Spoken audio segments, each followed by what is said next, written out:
चाहिए नारायण, मुझे तो आपसे प्रेम है ना। तो भटकती मैं इन बातों से, दुनिया की बातों से। चूड़ी पहननी थी, आज की चूड़ी पहनने में बाजार चली गई। तब मेरे पास एक कंप्यूटर था, मेरा कोई चलाता था, तो मैं पीछे बैठी थी। जब मैं मेरे को आज भी याद है, मैं चूड़ी पहनने गई, चूड़ी पहन के आई तो लोगों ने बातें बनाई, उल्टी सीधी कर दी। फिर मेरा मन हट गया, मैं क्यों ऐसे बैठी हूँ, मैं क्यों नहीं कोई और काम कर सकती। जब शक्तियाँ जागृत हुई थी तब भी मैंने नारायण भगवान बोले नारायण दर्शन दिए थे। मैंने कहा नहीं, मैं जॉब भी करूंगी, अपनी कमाई भी करूंगी और ये काम पार्ट टाइम कर लूंगी। लेकिन अब समझ में आती है ना, ये काम पार्ट टाइम नहीं हो सकता। तो कहते पैसे तुझे हम देने आएंगे और जैसे मर्जी दे, तुम नहीं जाएगी कहीं। मैंने जिद करी, मैं हिंदू राव हॉस्पिटल में अप्लाई कर दिया। मुझे जॉब पे रख लिया अकाउंट्स ऑफिसर में। जिसने रखा था उसने एप्लीकेशन वगैरह सारी वो कर ली थी, सब कुछ वो कर लिया था। कह रहा नहीं मैम, हम आपको रख लेंगे, ठीक है रख लो। तो रातों सस्पेंड हो गई।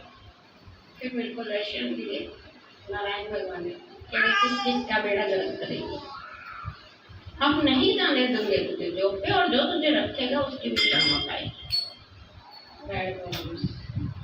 उनको पता है काइंड है, ये दूसरों के लिए करेगी, अपने लिए नहीं करेगी। फिर मैंने जॉब छोड़ के उसी आसन पे बैठी, लोग आते जाते, भीड़ लगती, लेकिन मेरे मन के अंदर एक उदासी रहती। ये क्या है, कोई अच्छा बोलता है, कोई बुरा बोलता है, कोई अच्छा। इस उदासी ने मुझे झंझोड़ दिया था, क्योंकि मैं मतलब एक क्षत्रिय परिवार से थी, तो मैं थोड़ा इगोइस्टिक समझ लो थी, थोड़ा अहंकार था मुझ में कि मुझे नहीं सुननी किसी की, ना वेरिफिकेशन देनी। एक और मेरे अंदर आ गई थी, कोई मुझे गलत कहेगा मैं चुप हो जाऊंगी, मैं मतलब बराबर लड़ूंगी नहीं। जब ये बंदा मुझे गलत कह रहा है, इसको तो मुझसे लड़ना चाह रहा है, मैं तो वो हूँ नहीं जो ये कह रहा है, झूठ ही बोल रहा है, तो उससे लड़ने में मैं फायदा नहीं समझती थी, से हट जाती हूँ। मेरी आज भी यही आदत है। फिर 2-2.5 साल 3 साल बीत गए, फिर भगवान नारायण ने मुझे दर्शन दिए कि मैं तुम्हारे लिए करती थी, आ चुका हूँ। अभी मेरा आने का समय नहीं हुआ, तुम अकेली नहीं हो, चिंता मत करो, तुम ऐसा करो वृंदावन जाओ,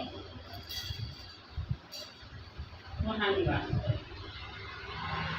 फिर मैं जिद करने लगी, भक्तों को इतनी थी कि मैं वृंदावन जाऊँगी, मैं वृंदावन ले गए।